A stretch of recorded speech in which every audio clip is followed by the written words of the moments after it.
Isang pinagpalang gabi po sa ating lahat at welcome po sa ating United online prayer. At alam ko po na ang bawat isa ay nasa mabuting kalagayan. Praise God, kasi po kung titignan po natin ngayong araw na ito, December na. Ayan, sasabihin mo sa katabi mo ngayon, congratulations kasi umabot tayo sa dulo na naman ng isang taon na may pagpapala. Alam niyo, ngayong gabing ito, mga kapatid, na bago po tayo magpatuloy sa atin pong United Prayer, inaanyayahan ko po ang lahat upang manalangin para po ating magbasa. Hallelujah, O Lord, sa gabing ito, maraming salamat, Panginoon. Kami ay pinagbigyan mo ng pagkakataon, Panginoon, na magkasama-sama upang madakila at marinig ang mga salita mo, Panginoon, at mapagnilay-nilay ang isang buong linggo ng mga mabubuting turo mo, Panginoon. Bigyan mo ng alab ang bawat isa, ang bawat puso naman nakikinig, Panginoon, upang ang lahat ng ay sasabi o may i-share ngayong araw na ito, Panginoon, ngayong linggo ito ay dumimo sa puso at sa buhay ng bawat isa. Lord, tinataas namin sa iyo ang gawain ito, sa iyo ang papurihan, sa pangalan ni Jesus. Amen. Ayan po, so kung i-recap po natin, mga kapatid, no, yung atin pong mga napag-aralan nung mga nakaraang araw, actually nung this week po, sabi po ay yung 3 ways God plan is better than our plan. Alam niyo po, napaka ganda nung pong mga mensahe ng mga teachings po ng ating pong mga kapastoran sa linggong ito. Alam niyo po, sabi nga po niya sa number 1, actually, sabi po niya, He sees the future. He sees the future. At gaya nga po ng pagkakasabi nito, ang Panginoon ay very powerful na nakaset na yung pong hinaharap ng bawat isa. At ang sabi po niya, sabi po dito, alam ng Diyos na magaganap ang season sa buhay natin kahit hindi mo maiintindihan kung papaano, dahil alam ng Diyos. Hindi man natin naiintindihan, pero alam ng Diyos. Kaya nga po, mga kapatid, no, nung sinasabi sa Jeremiah 29:11, For I know the plans that I have for you, says the Lord. So sinasabi po doon, mga kapatid, na alam ng Panginoon ang mga plano niya sa atin.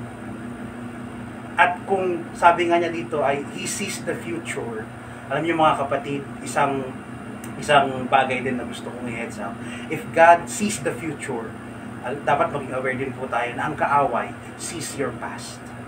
Kaya nga dapat, mga kapatid, na di-distinguish natin, no, na ang Panginoon ay may magandang plano sa hinaharap natin. At hindi kagaya ng kaaway na hindi maganda yung plano niya. Kasi nakarely siya sa ating nakaraan. At kung iisipin nga natin dito, mga kapatid, na ang mga plano ng Panginoon ay napakabuti, ay napakaganda. At alam natin na nabibigyan tayo ng pagkakataon na mapagnilay-nilay na teka, ito bang plano na ito ay kalooban ng Diyos? Kasi bakit? Makikita natin all throughout the process na hindi tayo inilalayo sa mismong nagplano. Amen? Kumbaga, kung isang building nga po yan, mga kapatid, no, na may plano ang architect at engineer, yan po ay hindi pinagtatali po nila yan. Kumbaga, hindi sila nagkakalayo ng plano. At ang plano nila pareho ay mabuo, mabuild yung mismong structure. At ganun din ang Panginoon, mga kapatid. For I know the plans that I have for you. At ang sabi niya dito, paano nasabi, Kuya Joe? Kasi He sees the future. Remember, mga kapatid, sabi po niya sa Isaiah 46:9-10, sabi nga po niya dito ay, alam ko na ang mga magaganap sa hinaharap. Kasi bakit?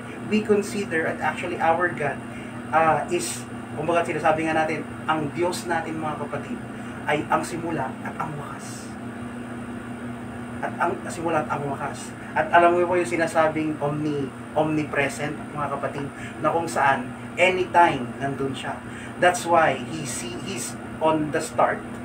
Nasa panimula siya at nandun din siya sa ating hinaharap. At gaya nga ng isang encouragement na na nabanggit itong nakarang linggo mga kapatid ay alam ng Diyos ang plano niya sa atin. Nakikita na niya na maganda ang kinaharap natin bilang isang Kristiyano. Pero ang nais lang niya ay kumbaga mahubog tayo sa pagsunod. Yun po ang sabi niya sa 29:11 ng Jeremiah. Nang sa gayon ay patuloy kayong lumapit sa akin. Isik, sabi ng Panginoon, mga kapatid, na magkakaroon tayo ng awareness na itong plano na to hindi ko man naiintindihan. Minsan nare-reroute tayo eh. Isang bagay na na-realize din po namin sa aming buhay, mga kapatid, ay yung sometimes yung mga plano na akala natin ay hindi nag-prosper or nag-fulfill is also a plan of God. Kasi plano ng Diyos na i-prevent ka sa plano na yan. Because, gaya nga ng sinasabi, I know the plans that I have for you to be better. Amen. At alam niyo po sa number 2, ang sabi po niya, His ways are higher than ours. Praise the Lord. Kasi si Kuya Joe po, alam niyo po ba, nung narinig ko po ito, alam niyo po, bumabalik po yung nagre-reminisce po yung nakaraan. Na, kasi ito po yung light verse ko, na nung ako po ay napasok sa Rema, alam niyo po, napakarami kong plano sa buhay. Napakarami kong gustong mangyari sa buhay ko. At everything na hindi nagko-comply or hindi nagma-match out sa plano ko, sarili kong plano, ay kumbaga parang kine-question ko. Dumarating po yung point na kung saan pumupunta ako sa church. Bakit ganito? Bakit ganyan? Halos lahat po ng bagay na nakikita ko na hindi naman angkop sa kung anong naiisip ko ay may question. Pero alam niyo po, isang bagay na tumimo sa akin, mga kapatid, at sa puso ko ay yung sabi niya, my thoughts are higher than your thoughts. Minsan po kung ililipat natin sa ibang perspective, parang sabi ng Diyos sa akin, teka, mas magaling ako sa iyo. Mas magaling ako sa iyo at mas alam ko kung ano ang mas maganda para sa iyo. My plans are higher than your plans. Alam niyo, eventually, mga kapatid, yung questions, yung mga doubts, na sabi ko, bakit ganyan? Sabi ko, bakit sira ang electric fan? Bakit maliit ang church?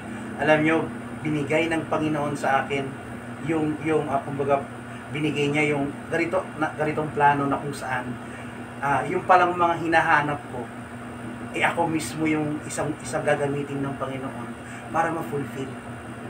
Amen. Na hindi ko man, ang pagkakaintindi ko man ay parang supposedly hindi ko gawain yan.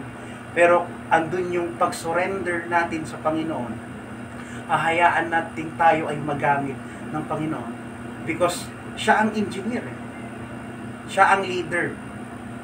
At siya ang nakakaalam ng mas magandang bagay. At alam nyo, isang bagay nga po, kung yung sa mga traditional po na mga taga-probinsya yan. So alam ko, halos karamihan po sa atin ay mga nasa province. Every time po, mga kapatid, na mayroong usapin. May mga usapin po sa mga bagay-bagay. May mga plano sa mga buhay-buhay. Alam nyo po ba na we always consider yung mga elders, yung mga leaders, yung mga pastor. Ano pa ibig sabihin nun? Ang sabi po kasi nila, mga kapatid, kahit pag-gaano katalino ang isang tao, always merong wisdom na may ibibigay yung elder at leader mo. At ganun din ang Panginoon. What more sa Panginoon? Amen. Sabi nga, kapag ka may usapin, lagi dapat meron kang kasamang matanda. Kasi always or somehow, there is something na may input through experience. Consider pa natin ang Diyos. Nagaya ng sinasabi niya dito, my thoughts are higher than your thoughts and my ways are higher than your ways. Alam niyo, masakit. Masakit sa akin po nun, no? Kasi para ang sabi ko nga, para akong sinampal ng katotohanan na ang sabi ng Panginoon sa akin ay, hindi ka magaling. Kung wala ako, kung wala ako, wala ka. And it's true. Alam niyo mga kapatid, simula nung isinabuhay ko yung verse na to, isa number 2, His ways ay higher than my ways. Ano, every plans na naiisip ko, always kina-consider ko ang Panginoon. And every time, mga kapatid, na meron kaming plano at nakakaramdam kami ng struggle, we still consider that, Lord, hindi namin naiintindihan ang nangyayari, pero alam namin na ang gawain ito ay sa iyo, na ang lakad na ito ay sa iyo. Whatever happens, alam namin na meron kang magandang gagawin sa dulo. Kasi kung titignan nyo po yung number 1 tsaka number 2, parang it answers both question. Na ang sabi niya, He sees the future and He knows all the plans. Nakalatag na lahat ng plano sa atin mula pa lang sa umpisa hanggang sa dulo. Kasi kung iisipin natin, hindi natin kaya. Kasi bakit? Mas mataas ang pag-iisip ng Panginoon kaysa sa atin. At alam niyo mga kapatid, minsan kapag nakakapanood po tayo ng mga videos, hindi po ba tayo na-amaze kung paano kinonstruct ang mga bagay-bagay, kung paano ni-engineer yung bawat cells ng ating mga katawan na hindi maarok ng isip ng tao. That's because the ways of the Lord are always higher than us. At sinasabi niya dito mga kapatid na stand down. Whatever is the thing that we seem to think na sa tingin natin kaya na natin ang lahat, nandiyan ang Diyos na kung saan always magpapaalala sa atin at always supposedly natin kinoconsider, Lord, kung hindi namin kaya mo. At yun ang pinangahawakan natin bilang mga Kristiyano, mga kapatid, na sabi niya, I see your future. You don't need to dwell on the past. Plano ko na mag-prosper ka. Hindi mo man naiintindihan ngayon, pero alam ko, dahil mas mataas, ang plano ko ay mas maganda na higit kaysa sa iyo. At hindi kita pababayaan. All you have to do is to seek me and to follow me and be obedient. At alam niyo po ba, sakto, kasi dahil sa talino ng Panginoon, di ba, tayo po ay ginawa ng naaayon sa wangis niya. Amen. So, ibig sabihin, somehow, kumbaga, bilang isang tatay or bilang isang magulang, naaambunan po tayo ng karakteristik ng tatay at nanay natin. Amen. At alam niyo po, napupunta sa atin. Kung kino-consider natin na tayo ay anak ng Diyos, kino-consider natin na yung talino ng Panginoon ay nasa sa atin. Kaya nga remember na matatakel ko lahat kasi amazed po ako pag naririnig ko yung story. Kasi December na po ngayon, yung story ni Jesus nung siya po ay hinanap ng mga pantas. Actually, di ba, kung consider po natin ay hindi po sila technically hari, pero they are fit, they are intelligent and fit to be a king. Kung ikaw i-describe po natin sila. In short, mga kapatid, matalino ang naghahanap sa Panginoon. Ang mga taong nagsisik kay Jesus at sa Panginoon humahabol sa Kanya ay tinatawag na matatalino. Kaya sabihin mo sa katabi mo, congratulations, kasi matalino ka dahil hinahanap mo ang Diyos. Amen? Amen? So, sige po, forward ko po kay Pastora Tina. Po, magandang hapon po muli sa bawat isa sa atin at purihin po ang Panginoon kasi po lagi po tayong nakaantabay po sa gawain po niya. Kasi alam niyo po, isa po itong magandang pamamaraan upang tayo po ay patuloy na lumalim sa Panginoon. Amen po. Kasi po ang faith ay nakukuha sa pakikinig at pakikinig ng salita ng Panginoon. Amen po. At sa pagpapatuloy po, sabi nga po sa number 3, sabi po niya, we plan and He directs. Amen po. Sabi po ni Pastor Uge, nung siya'y nagturo, sabi po niya, dapat kasama ang Diyos sa mga plano mo dapat priority natin ang plano ng Diyos. Ang pagsuway ay hindi nakakaganda ng buhay, ang pagsunod ang nagpapahaba, nagpapaganda, at nagpapaunlad ng buhay ng isang tao. Amen po. Sabi niya po rito, we plan, we direct. Minsan po kasi tayong mga Kristiyano, tayong mga tao, marami po tayong plano sa buhay natin.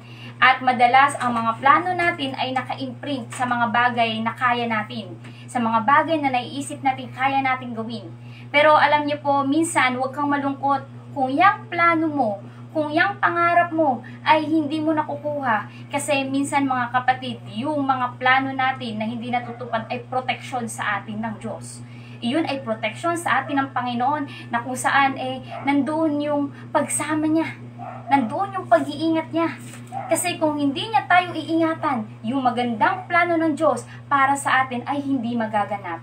Amen po. Kaya ang sabi po niya rito mga kapatid, dapat lagi nating i-consider yung magandang plano ng Diyos. Maaaring sabihin natin, dumarating talaga tayo sa season, nalulungkot tayo, dumarating tayo sa season na napapaisip tayo, o nga naman, what if tinuloy ko yung pag-aaral ko? What if tinuloy ko yung pag-abroad ko? What if ginawa ko to? Alam niyo po, kapag meron ka ng what if, ibig sabihin, hindi ka pa sigurado sa mangyayari. Pero ang sabi niya nga po rito, tayo ang nagpaplano. Pero ang lahat ng bagay na natutupad ay direksyon ng Diyos para sa atin. Amen po. At alam natin na kapag iyan ay galing sa Panginoon, ay darating yung time na nandun na tayo sa part na sasabihin natin na, salamat Panginoon, buti na lang sumunod ako sa iyo. Amen. Marami po kasi tayong mga bagay, mga kapatid, na kapag sinabi po natin testimony, dumaan tayo sa testing, and then there's always a victory. Alam niyo po, meron pong dalawang testimony. Yung isa, nagkamali, tapos natuto. That's testimony. Pero alam niyo po, ang isa pinakamagandang testimony is yung sinubok ka pero nagtagumpay ka. Kesa sa nagtestimony ka, nagkamali ka, at natuto ka. Kasi bakit? A wise person learn from his mistakes. But a wiser person learn from the mistake of others. Pag nakita mo, teka, hindi na ata tama yung nangyayari sa buhay niya, huwag mo na sabihin na hindi, mas magaling ako sa kanya, kaya ko yan. No. Minsan yung mga plano natin, yun pa yung mga bagay na makakasira sa atin. Kaya nga po, sa bawat pagpaplano natin, hindi po lahat yan matutupad. Kasi ang lahat ng matutupad ay yung kalooban pa rin ng Diyos. Amen po. Ang lahat ng matutupad ay kung ano yung naka-imprint sa atin bago tayo ipanganak. Kasi bago po man tayo pinanganak, tinawag na tayo ng Diyos. Hindi ka man ngayon yung pinakasikat na artista, hindi ka man ngayon yung pinakasikat sa inyong trabaho, hindi ka man yung pinakamagaling. Pero alam niyo po, sa Panginoon, ikaw ang pinakamagaling. Sa harap ng Panginoon, ikaw may pinaka-nobel na trabaho. Hindi tumitingin ang Diyos sa kung ano tayo, ano ang narating natin. Kasi bakit? Ang lahat ng nangyayari sa buhay natin ay direksyon niya. Papunta saan? Papunta sa kaluwalhatian niya. Amen po, nandoon yung pagsama niya, nandoon yung pag-iingat niya. Kaya kapatid, huwag kang malungkot. Huwag kang malungkot kung nakikita mo na yung mga kasabayan mo, iba yung narating. Tandaan po natin mga kapatid, ang iniipon natin, ang iniipok natin ay hindi kayamanan dito sa lupa, kundi kayamanan sa langit, na kung saan walang magnanakaw, walang anay na sumisira. Kung hindi, nandoon iingatan ng Diyos. Kaya po mga kapatid, ang sabi nga po sa number 1, sabi po niya, He sees the future. Bago ka pa man makarating sa part na yan, nakita na ng Diyos. Nakita na ng Diyos na capable ka. Kaya huwag mong iisipin na, teka, parang hindi naman ako worth it. Teka, parang hindi naman ako capable. No, kaya ikaw ang nandyan kasi God sees greatness in you. Meron siya nakitang isang bagay na hindi makikita sa iba. Kaya alam niyo po mga kapatid, huwag po natin iisipin na ang Diyos ay nagkakamali sa pagpili sa atin. Sapagkat ang talino ng Diyos ay hindi kayang arukin ng tao. Ang pamamaraan ng Diyos ay hindi natin pwedeng questionin. sapagkat siya lang ang nakakaalam ng lahat ng plano na sa buhay natin. Kaya nga po, sabi po niya si Hebrews, Jesus is the author and the finisher of our faith. Sa movie, sabi nga po ni Pastor Sheila, sa movie, kahit pa anong ending ang gusto mo, kahit pa sinong love team ang magkatuluyan mo dyan, kung hindi iyan ang pagkakasulat ng author, hindi mangyayari yan. Amen po. At alam niyo po, ang pagsuway ay hindi nakakaganda sa atin. Hindi siya nakakahaba ng buhay. Kasi the more na tayo ay punong-puno ng pagsuway, tayo ay dumudumi, nasisira, nawawasak. Pero alam niyo po, ang pangako ng Diyos, sabi niya, He sees the future and not the past. Kung ano man yung nakaraan, kung ano man yung nangyari, ikaw ay bago ng nilalang. Binago ka na ng Diyos. Binigyan na tayo ng magandang buhay. Binigyan na tayo ng bagong pagkatao. Upang sa ganon, magampanan natin ng naaayos sa kanyang kalooban ang mga bagay na inilaan niya para sa atin. Maaari ngayon, no, mga kapatid, na isipin natin na mas dumadami yung katanungan sa isip natin. Teka, Ate Tina, no? Kuya Joe, paano ba namin malalaman ang kalooban ng Diyos?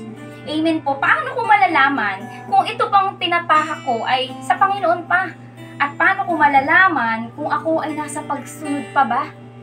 Am I spiritually in love pa ba kay Lord? Or just to show na lang itong mga ginagawa ko?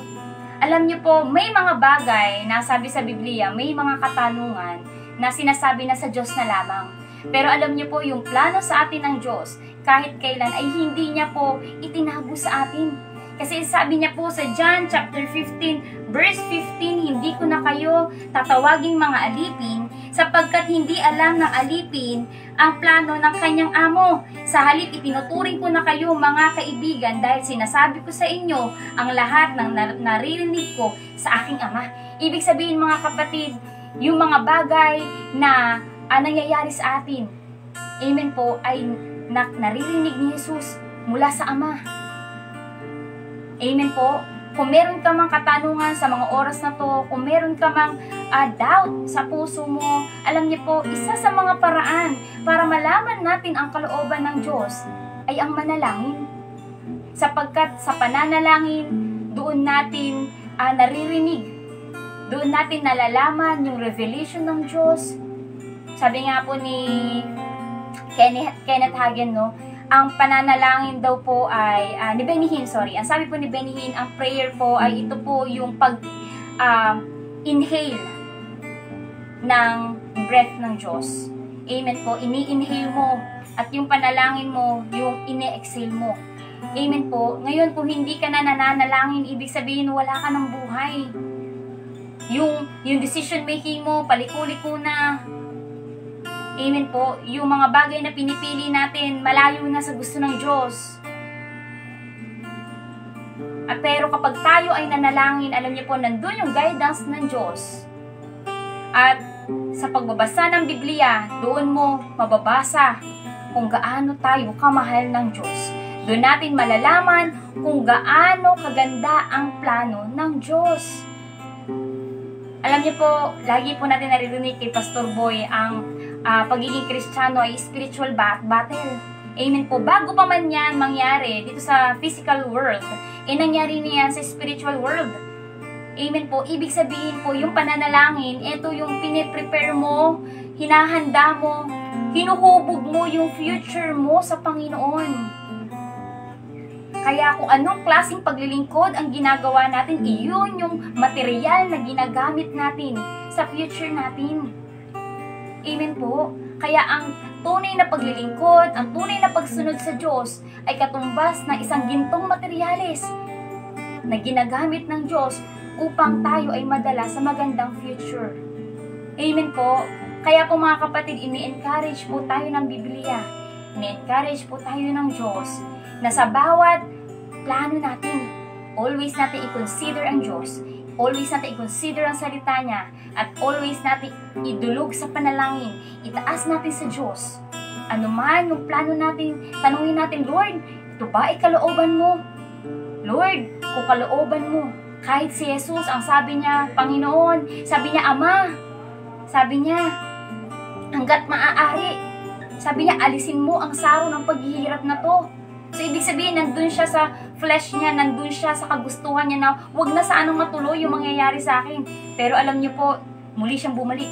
Sabi niya, ngunit, kalooban mo ang mangyari at hindi ang kalooban ko. Alam niyo po, masakit sa Panginoon, kahit po tayong tao lang, malaman natin kung paano tayo mamamatay. Mahirap eh. Amen po. Ngunit si Jesus, ang isa sa napakagandang halimbawa, si Jesus ang pinaka-the best na example ng pagsunod sa kalooban ng Diyos. At alam niyo po kung nasan na po siya ngayon. Siya po ay nasa langit at hinahanda ang ating tutuluyan. Amen po. Kaya po ngayon mga kapatid, in-encourage po tayo ng Biblia na sa mga oras na to, in-encourage po tayo ng Diyos sa mga oras na to, idulog natin sa panalangin yung mga bagay na kung may tanong man tayo, kung may doubt man tayo, kung meron man tayong plano sa mga oras na to, kung meron ka mang katanungan, Lord, gagawin ko ba to? Lord, tama ba itong gagawin ko? Lord, ito pa ba yung gusto mo sa buhay ko? This is the right time for you to ask the Lord. Habang umaawit tayo sa Panginoon, habang tayo ay dumudulog sa Panginoon, huwag kang mahiya. Come boldly, sapagkat iyon ang gusto ng Diyos. Ang faith, iyon yung substance na kung saan makakapag-materialize ng mga bagay na hinihingi natin sa Diyos. Sige po mga kapatid, tayo po ay magpuri sa Panginoon, umawi tayo sa Diyos, habang tinataas natin ang ating mga panalangin sa Panginoon. Hallelujah, Jesus. Ikaw lang ang pag-asa ko, tanging ikaw ang buhay ko, Jesus. Kahit ako'y nangangamba, basta't ikaw ang kasama, panatag na. Muli pa, umawit tayo sa Panginoon. O Diyos, ikaw lang ang pag-asa namin. Ikaw lang ang pag-asa ko, tanging ikaw ang buhay ko, Jesus. Kahit ako'y nangangamba, basta't ikaw ang kasama, panatag na. Kahit kailan, di ko nakulang, biyaya mo sa akin lagi laan. Pag-ibig mo sa akin walang hanggan, inibig mo ako noon naman. Panginoon, patuloy ka naming awitan, O Diyos, paligid man ay magpiling, kaya't ika'y sasambahin, paligid man ay magdilim, Jesus. Kahit may suliranin man, ang lagi kong aawitan, ikaw lamang. Kahit kailan, di ka nakulang, biyaya mo sa akin laging laan. Pag-ibig mo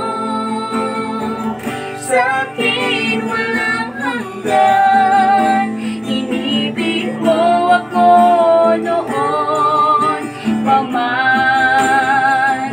Kahit kailan, Panginoon, di ka nagkulang, biyaya mo sa akin laging laan.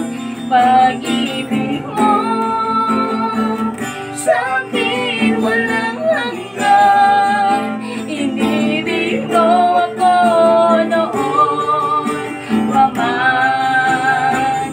Kahit kailan, di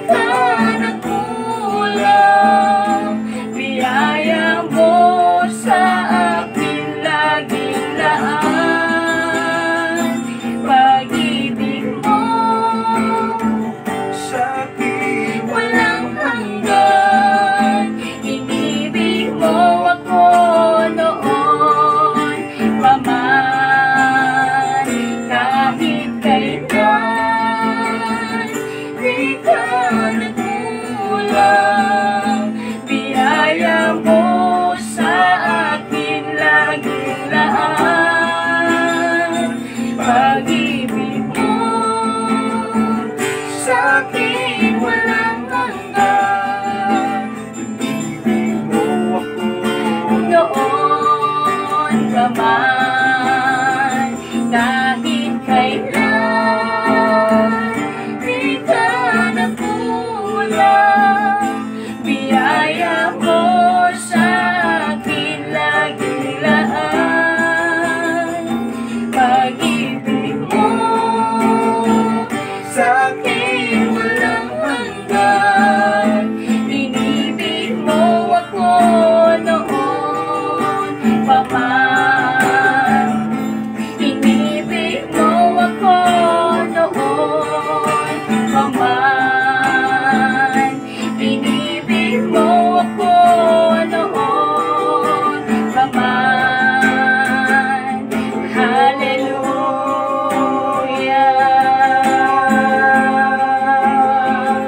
Purihin ka, o dakila ka. Salamat Panginoon, we worship you Lord. Purihin ka Panginoon, dakila ka. Hallelujah. We worship, o purihin ka. Salamat Panginoon, dakila ka o Diyos.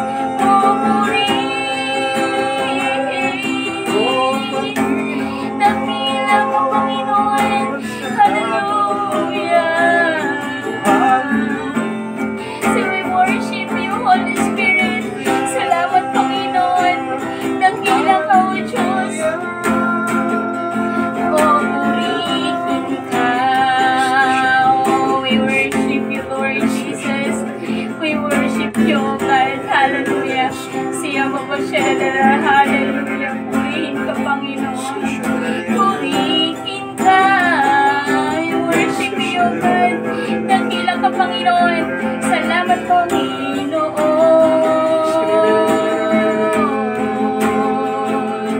Holy Spirit.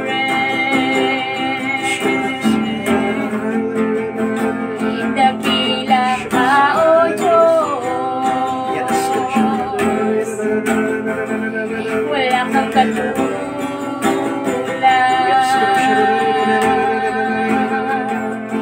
O purihin ka. Salamat Panginoon Diyos. Dakila ka Panginoon, Holy Spirit. Oh, we worship. Purihin ka Panginoon. Tunay ka Panginoon, tapat ka o Diyos. Hallelujah Panginoon. Siya bababa, hallelujah. Siya nalalabababu kay siya. Yaya bababu siya. Hallelujah.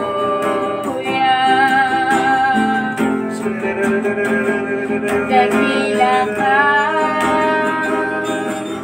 Purihin ka namin o Diyos. Panginoon, dakila kang tapat sa dalangin ko. Ako'y inibig mo kahit ako ay ganito.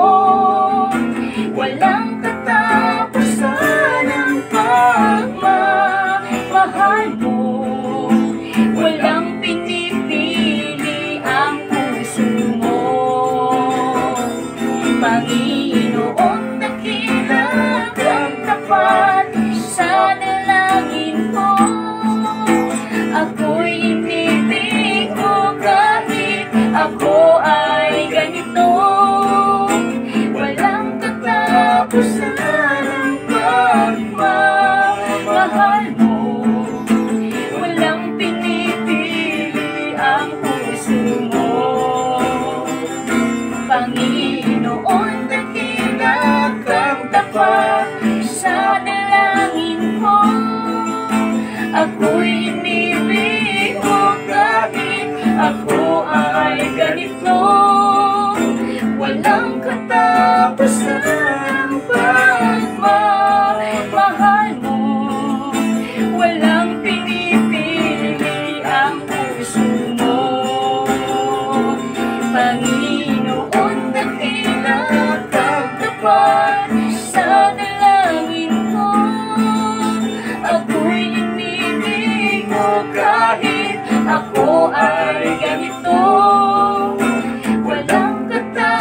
katapusan ang pagmamahal mo.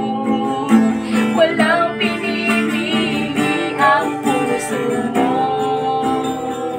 Kahit kailan di ka nagkulang, biyaya mo sa akin laging laan.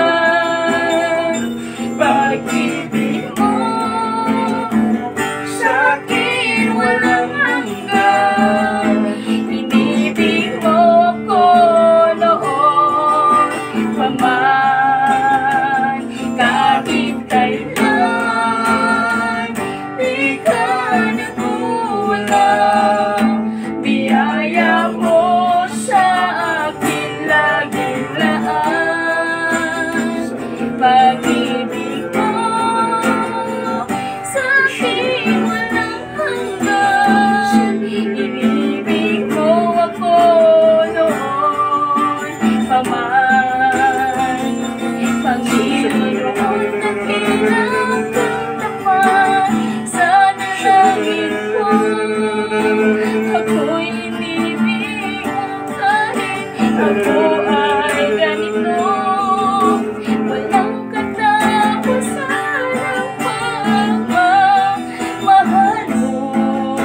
Walang pinipili ang puso mo. Panginoon, dakilang katapat sa dalangin ko. Ako'y inibig mo kahit ako ay ganito. Walang katapusan ang pagmamahal mo. Walang pinipili ang puso mo. Panginoon, dakilang katapat sa dalangin ko. Ako'y inibig mo kahit ako ay ganito. Walang katapusan ang pagmamahal mo. Walang pinipili ang puso mo. Panginoon, dakilang katapat sa dalangin ko.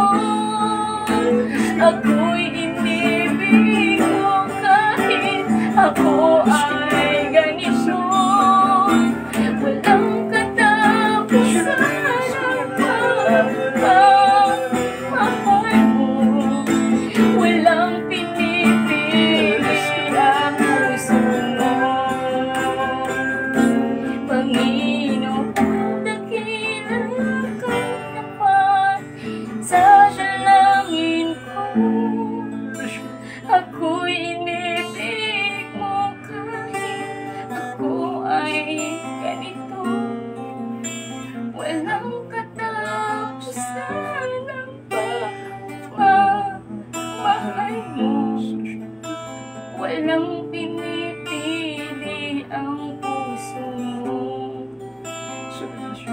Panginoon, dakilang katapat sa dalangin ko. Ako'y inibig mo kahit ako ay ganito. Walang katapusan ang pagmamahal mo. Walang pinipili ang puso mo. Panginoon, dakilang katapat sa dalangin ko. Ako'y inibig mo kahit ako ay ganito. Walang katapusan ang pagmamahal mo. Walang pinipili ang puso mo. Panginoon, dakilang katapat sa dalangin ko. Ako'y inibig mo kahit ako ay ganito. Walang katapusan ang pagmamahal mo. Walang pinipili ang puso mo.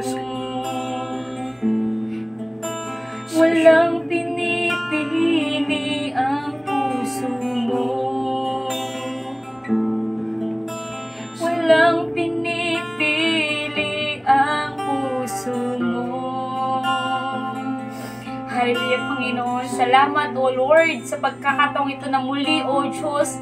Nagkaisa kami, Panginoon, na makapanalangin sa iyo. Lord, hindi hadlang, Panginoon, ang distansya, ang layo, Panginoon. Sapagkat, Lord, pinagkaisa mo kami, Panginoon, ng pag-ibig mo, Panginoon. Pag-ibig mo na walang pinipili, pag-ibig mo na walang hanggan, O God.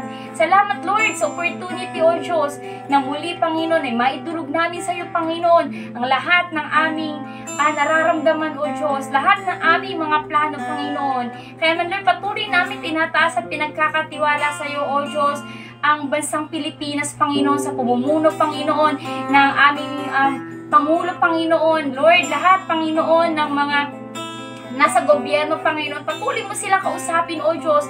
Patuloy mo silang bigyan, Panginoon, ng wisdom, knowledge, and understanding na nagmumula sa iyo, Panginoon. Kagaya, Panginoon, na sinabi mo sa iyong Biblia, O Diyos, sa iyong mga salita, Panginoon, na ikaw, O Diyos, ang nagpaplano, Panginoon. Lord, marami silang plano, Panginoon, para sa bansang Pilipinas. Ngunit, Lord, ikaw ang nagbibigay ng direksyon. Ikaw, Panginoon, ang nagbibigay, Panginoon, kung saan patungo, Panginoon, yung mga decision na ito, Panginoon. Hayaan mo, O Lord, na gamitin mo sila mightily and effectively, Panginoon. Magpadala ka, Panginoon, ng mga manggagawa mo, O Diyos, upang makarating sa kanila, Panginoon, ang magandang balita na nagmumula sa iyo, Panginoon. Gawin din, Panginoon, bigyan mo, Panginoon, ng puso, Panginoon, yung mga tao, O Diyos, nakakausapin mo ngayon pa lang, Panginoon, upang, Lord, mapigilan, Panginoon, yung mga batas na hindi naaayon sa iyong kalooban, O Diyos. Patuloy mo, Panginoon, gamitin ang mga lingkod mo upang, Lord, na patuloy na maitaguyod, Panginoon, ang kingdom mo, Panginoon, dito sa lupa, Panginoon. Gayun din, Panginoon, tinataas namin pinagkakatiwala sa iyo, O Diyos, ang kabuuan na Rima Evangelistic Church International, Panginoon, sa pangunguna, Panginoon, aming senior pastor, si Pastor Boy, Panginoon. Lord, patuloy kami, Panginoon, humihingi, Panginoon, ng provision, Panginoon, yung vision mo, Panginoon, ay patuloy mong ibigay, Panginoon, sa aming senior pastor, upang sa ganun, Lord, magampanan namin, Panginoon, na naaayon sa iyong kalooban, Panginoon, na gusto mo mangyari, Panginoon, dito sa iyong simbahan, O Lord. Yun din, Panginoon, ang aming mga kapastoran, Panginoon, ang mga kapwa kong manggagawa, Panginoon, Lord, mula sa aming mga elders, sa mga members, sa mga youth, Panginoon, at maging, Lord, sa mga future members, Panginoon, sa mga future pastors and workers, Panginoon. Lord, patuloy ko, Panginoon, pinagkakatiwala at tinataas sila sa iyo, O Diyos. Tunay nga, Panginoon, na mangyari ang kalooban mo sa buhay namin, Panginoon. Mangyari ang perpektong kalooban mo, Panginoon, upang magampanan namin, Panginoon, ang ministeryong pinagkakatiwala mo sa amin dito sa lupa, Lord. Gawin din, Panginoon, winawasak namin ang gawa ng kaaway sa bawat simbahan sa pangalan ni Jesus, in the name of Jesus. Bitawan mo ang mga financial na aspeto ng simbahan sa pangalan ni Jesus. In the name of Jesus. Ikaw, Espiritu, ang nagbibigay ng maling kaisipan sa bawat miyembro. Winawasak kita, dinudurog sa pangalan ni Jesus. In the name of Jesus. In the name of, inutusan kita, Satanas, na bitawan ang mga tinawag ng Diyos para simbahan to sa North, South, East, West, na bawat simbahan, winawasak kita sa pangalan ni Jesus. Bitawan mo yan sa pangalan ni Jesus. Lord, nagpapakawala kami na shame, repentance, acceptance, deliverance, strong conviction, Panginoon, salvation, Panginoon, sa bawat lugar kung nasaan, Panginoon, ang bawat simbahan mo, Panginoon.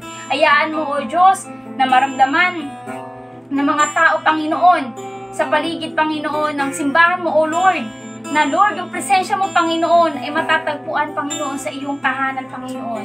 Lord, patuloy mo pagpalain, Panginoon, ang aming mga kamay, Panginoon. Patuloy mo, Panginoon, na padaluyin, Panginoon, sa aming mga labi ang kaligtasan, Panginoon, ang kagalingan, O Diyos. At Lord, anuman ang matapakan na aming mga paa, Panginoon, we conquer the place, Panginoon. Kaya Lord, hayaan mo, Panginoon, na pagkatiwalaan mo pa kami, Panginoon, ng bawat lugar, Panginoon, na mapuno namin, Panginoon, matupad namin, O Diyos, yung vision mo, Panginoon, na kami magtatayo, Panginoon, ng tig-1,000 simbahan. Salamat, Panginoon, sa napakagandang plano, Panginoon. Salamat, O Diyos. Ngayon din, Panginoon, yung nalalapit namin yung mga Christmas parties, Panginoon, sa nalalapit na pag-uwi, Panginoon, na mga pastors at na mga workers, Panginoon. Lord, tunay nga na ipoprovide mo, Panginoon, ang kanilang mga pamasahe, Panginoon. Hanggang, Lord, sa magaganap, Panginoon, na training, O Diyos. Ngayon pa lang, Panginoon, ihayag mo na, Panginoon, yung plano mo, Panginoon. Ihayag mo, Panginoon, yung mga mensahe mo na nais mong iparating, Panginoon, sa iyong mga lingkod. Salamat, Ama, gayon din, Panginoon, yung mga kapatiran namin, O Diyos, na dumaranas, Panginoon, ng sakit ngayon, Panginoon. Tunay nga, Panginoon, sinabi mo sa iyo, salita, by your stripe we are healed, Panginoon. We claim, Panginoon, yung promise mo, O Diyos, na kami ay magaling na, Panginoon. Nandun, Panginoon, yung restoration ng kalakasan. Nandun, Panginoon, yung fast recovery, Panginoon. Hayaan mo, Lord, na ang buhay namin, Panginoon, ay maging isang buhay na patotoo, na ang Diyos na aming pinaglilingkuran, na buhay, totoo, Panginoon, at sumasagot ng bawat panalangin, Panginoon. Yes. Salamat, Panginoon, sa mga blessings, sa mga miracles, Panginoon, na mangyayari pa sa buhay namin, Panginoon. Na-excite kami, Panginoon, sa plano mo, na-excite kami, Panginoon, sa mga bagay pa na nakastored, Panginoon, para sa amin. Salamat, O Diyos, wala kami ibang pupurihin, dadakilain, sasambahin, kundi ikaw lamang, sa pangalan ni Jesus. Amen. Muli po, magandang gabi po sa bawat isa at pagpalain po tayong lahat.